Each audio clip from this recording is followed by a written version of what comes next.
पिचासनी का डर। एक रात आकाश अपने काम से घर लौट रहा था। सड़क इतनी सुनसान थी कि एक पत्ता भी हिल जाए तो उसकी भी आवाज़ सुनाई दे जाए।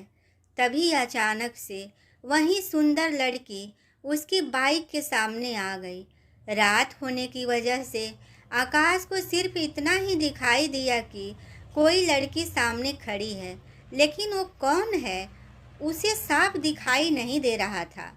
इस कारण आकाश ने गाड़ी रोक दी। लड़की धीमे कदमों के साथ आकाश के करीब आ गई। जब आकाश ने उसका चेहरा देखा तो उसके होश उड़ गए, उसकी बोलती बंद हो गई। ये लड़की कोई और नहीं बल्कि रिया थी। वो आकाश को देखकर जोर जोर से हंसने लगी और बोली, बड़े दिनों बाद दिखाई दिए। ये सुन आकाश माथे पर पसीना आ गया। वो हकलाते हुए बोला, तुम यहाँ क्यों आई हो? मैंने तुम्हारा क्या बिगाड़ा है? इस पर रिया हंसते हुए बोली, बस तुमसे मिलने का दिल हुआ तो आ गई। तुमने तो अपने दोस्त की मौत देखी थी ना, फिर क्यों उस तांत्रिक की मदद करने पहुंच गया था? तुझे एक बार तो सोचना चाहिए था कि अगर मैं तुम्हारे दोस्त को मार सकती हूँ तो तुम्हें मारने में मुझे कितनी देर लगेगी। आकाश को समझ नहीं आ रहा था वो क्या करे। उसने अपनी बाइक वहीं छोड़ दी और वो गांव की तरफ चिल्लाते हुए भागने लगा, बचाओ बचाओ, मुझे वो मार देगी। तभी रिया ने अपना हाथ भगाते हुए आकाश की तरफ बढ़ाया और उसे हवा में उछाल दिया। और सब रिया बोली, इतनी ही जल्दी क्या है जाने की? कुछ देर बातें तो कर लो, या फिर तुम्हें जल्दी जाकर सारे गांव वालों को मेरे बारे में बताना भी तो है। रिया बोलते बोलते और जोर से हंसने रही थी। उसकी हंसी सुनकर आकाश की हालत और पतली हो रही थी। फिर रिया ने आकाश को जमीन पर फेंक दिया।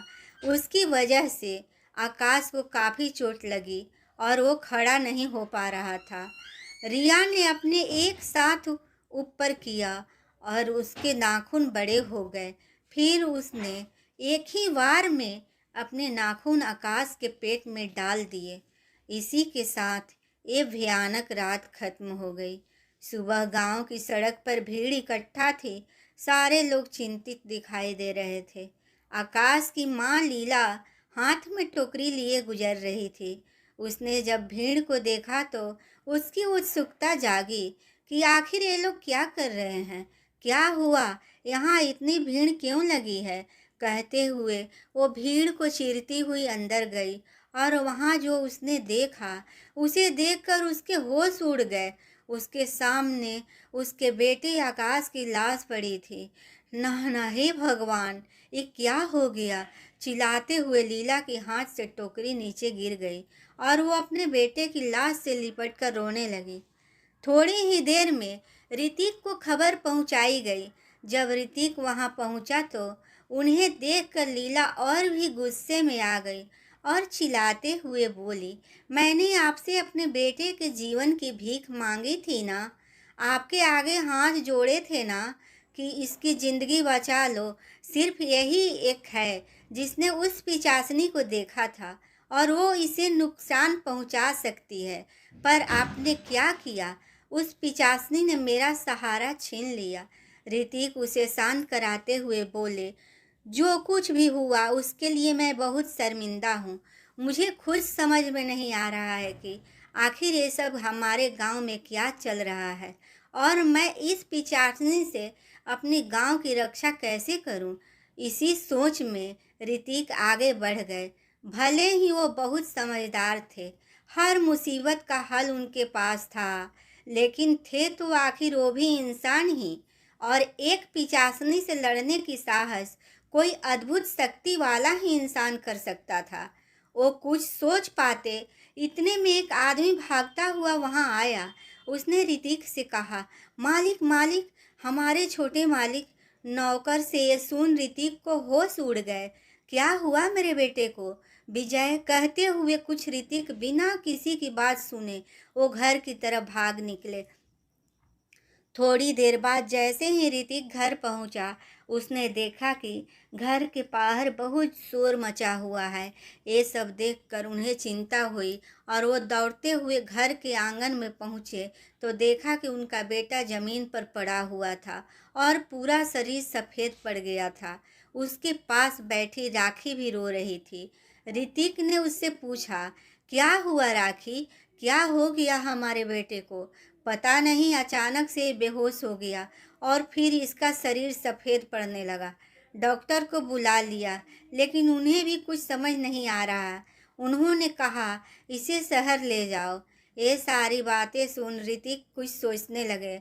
उन्हें आकाश की मौत की याद आ गई। उन्होंने कहा मुझे लगता है कि ये कोई डॉक्टर के पास ही बात नहीं है।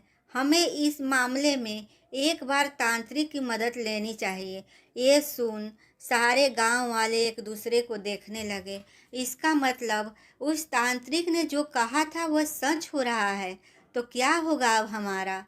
वही हम सब एक गांव छोड़कर जाना पड़ जाए।